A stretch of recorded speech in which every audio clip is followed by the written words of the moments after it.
What's up, Sugar Creek students? Jon here with another Tuesday message for you, and today I want to share a little bit of a personal story. Throughout high school and college, I worked at a Christian summer camp, and after my sophomore year of college, I was hired to be the camp director. Now, I was still really young, and I had a lot of insecurities about it.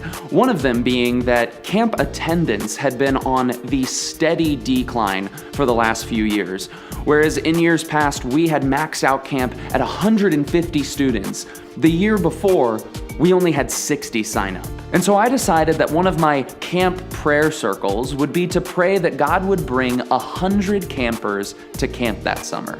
That's almost double than what we had had the year before, but I felt that this was the number that God had placed on my heart. And in the weeks leading up, we watched as more and more people started to sign up. And 3 weeks before camp even started, we passed the 60 camper mark, which meant that we now had more students coming to camp this year than we did last year. And as camp got closer, I kept praying and I kept checking that registration, and I watched the number get closer and closer to 100. 70 campers, 80 campers, 90 campers. Then the first morning of camp finally arrived, and I logged on and I checked the signups. 96. But there was still a chance that we would get walk-ins the morning of. So during registration, I was pacing back and forth and praying as hard as I ever have. Then when registration finally ended, I ran up to the counselor who was behind the table and asked her, "How many do we have?" And she looked at me and she said, 99. Honestly, I was heartbroken, and I was even a little upset with God for not holding up his end of the bargain. Of course, though, we still had an amazing week of camp, playing games, worshiping together, and learning from God. And at the end of the week, after all the campers had left, I stepped into my prayer circle one more time to thank God for all that he had done that week.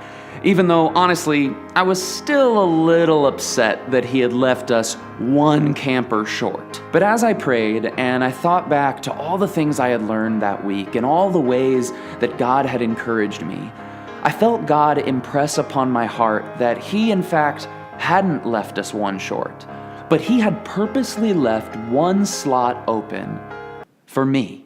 I feel that God wanted to remind me that no matter how old I get, no matter how high I climb in leadership, I'm really still a camper.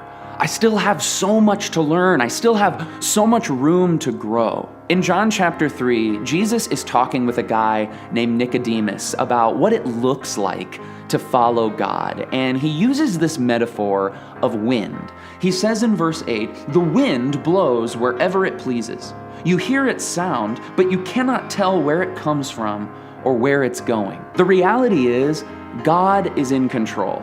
And that means that when you choose to follow him and when you choose to pray to him, you never know what God is gonna do. You never know what holy surprise God has up his sovereign sleeve. For me, that summer, God surprised me with a humbling reminder that I still have a lot to learn. I still have a lot of growth to experience. When we circle things in prayer, we are setting ourselves up to be surprised by God.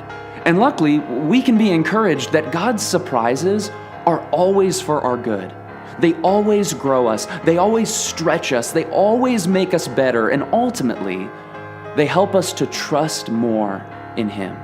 Hello friends, thank you so much for watching this video. I hope you enjoyed it. If you haven't, please subscribe here to Sugar Creek Students and follow us over on Instagram. We are hitting you with that encouragement, dropping it in your feed every single day during this 28-day prayer challenge. I hope God is encouraging you through it. I'll see you all on Friday over on the Insta story. See you next time. Karate chop!